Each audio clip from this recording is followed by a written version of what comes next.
வாழ்க வளமுடன். இன்றைக்கி நம்ம என்ன பார்க்க போகிறோன்னா மசாலா பூரி. அதுக்கு ஃபஸ்ட்டு உருளைக்கிழங்க நல்லா தோல் சீவி எடுத்துக்கோங்க. தோல் சீவிட்டு அது மிக்ஸி ஜாரில் போட்டுருங்க. அதுக்கப்புறம்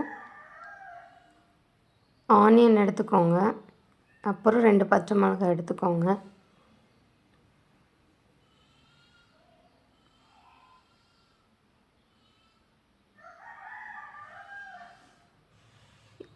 அடுத்தது ஆஃப் ஆனியன், பெரிய ஆனியனாக இருந்தால் ஆஃப் ஆனியன் போதும்.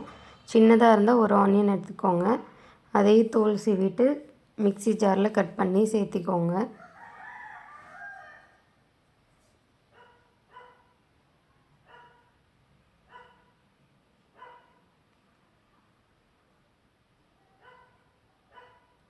ஆனியன், அடுத்தது 2 பச்சை மிளகாய் கட் பண்ணிவிட்டு சேர்த்திக்கோங்க.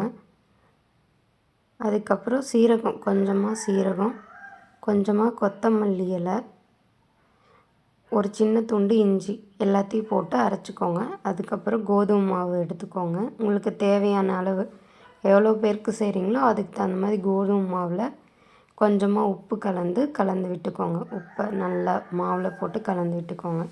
அதுக்கப்புறம் நம்ம இப்போ மிக்ஸி ஜாரில் பேஸ்ட்டாக அரைச்சதை சேர்த்துறோம். உருளைக்கிழங்கு எல்லாம் போட்டு அரைச்ச மசாலாவை போட்டு நல்லா பிணைஞ்சிக்கிறோம்.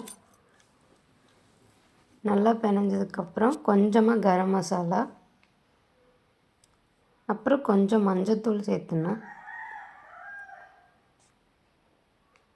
அவ்வளோதான். அதுக்கப்புறம் தண்ணி ஊற்றி நல்லா பிணைஞ்சிக்கோங்க. சப்பாத்தி மாவு பதத்துக்கு நல்லா பிணைஞ்சி எடுத்துக்கோங்க. அதுக்கப்புறம் கொஞ்சம் ஆயில் விட்டு ஒரு 10 மினிட்ஸ் வச்சுருங்க. அதுக்கப்புறம் சின்னதாக பூரி தேய்ச்சி அதை ஆயிலில் போட்டு எடுத்திங்கன்னா மசாலா பூரி ரெடி.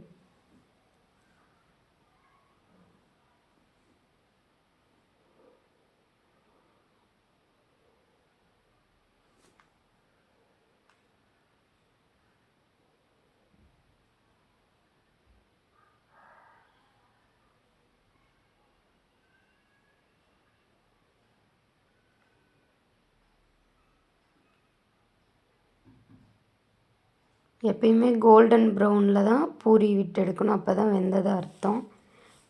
சில பேர் ஒயிட்டாகவே எடுப்பாங்க, அப்படி எடுக்கக்கூடாது. இதுக்கு தேங்காய் சட்னி நல்லாயிருக்கும். மசாலா பூரி ரெடி.